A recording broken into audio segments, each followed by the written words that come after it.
tuy lần người chơi hậu rơ nghe chơi hậu rơ ngơ săn lơ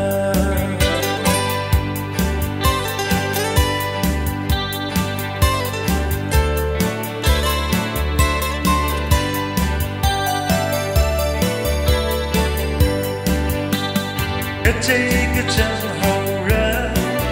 lâu nguy cơ mất thà lờ ô ra nằm nói vô lờ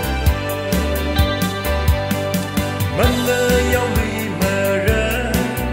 lên cái gì ở ngờ nằm nó xin hơn khi ca na ngờ chơi cái chân hậu ra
chơi hậu rơ